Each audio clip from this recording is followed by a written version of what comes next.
especially when I look online, it feels sometimes like we're lost, and I can tell that we're lost just because of what I see happening nonstop. Also online, because you have a forum, because people can comment, I see people say some of the most beautiful things and some of the most hateful things to each other that we know people wouldn't have the courage to say in person, right? Sometimes you're in person and maybe you want to tell someone how great you think they are, but you're worried about being embarrassed, so you keep it in, or you just give them a thumbs up, whatever the thing is, right? But online, if you're never going to meet this person, you can really let them have it, one way or the other, good or bad, right? And so I've seen some really hateful comments that I know people wouldn't say if they were in person with the person, right? And when it comes to cooking Tik Toks, I think some of this hate doesn't go far enough. I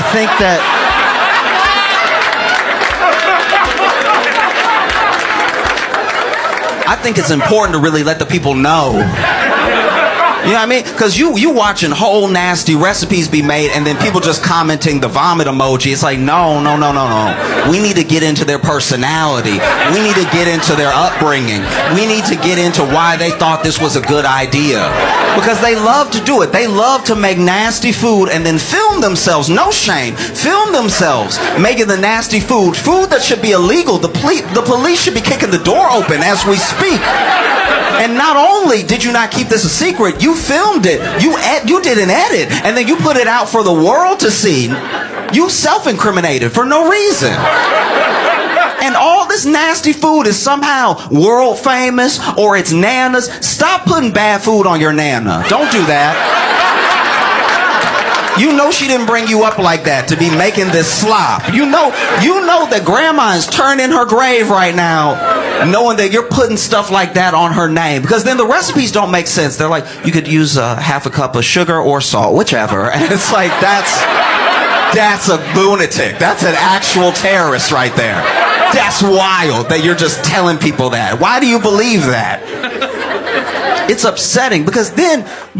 Back in the day, this is what I'm told by my mom. This is what I was told by my grandma. Back in the day, if you had a recipe that was nasty, you couldn't just broadcast it to the world like that, the way the open internet has allowed us to. You had to poison people one at a time. You had to invite them over to your home. You had to say, come on, no, let me cook for you. And then you had to sit them down. And then they had to smell what was happening and decide to stay. It was a lot that went into feeding bad food to people back in the day. And then maybe if you got famous enough, you could have a cookbook. And then one of the cookbooks, maybe you falling off and nobody knows yet because they didn't make it themselves.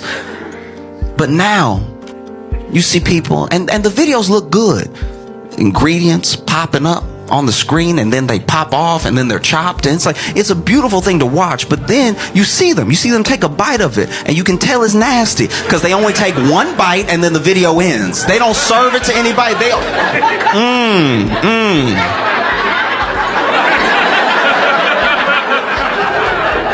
Because you've been invited to someone's house that thought they could cook but couldn't. And then you took a bite. You're a good person. So you go ahead and you take a bite, and when you take that first bite, okay, I'm gonna have to get rid of this. I'm gonna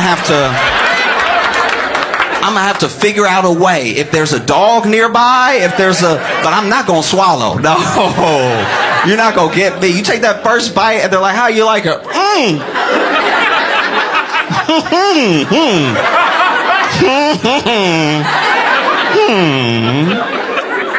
Oh, you can tell you made something nasty if somebody take a bite and then can I be excused real quick? Where's your bathroom at? They just in that bathroom sweating, just like, what am I gonna do?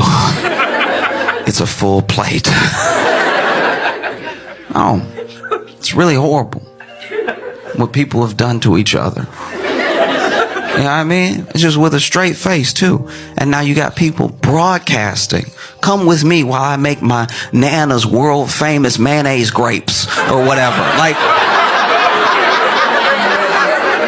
And they don't even know there's anything wrong with it because once again, they weren't brought up with sense.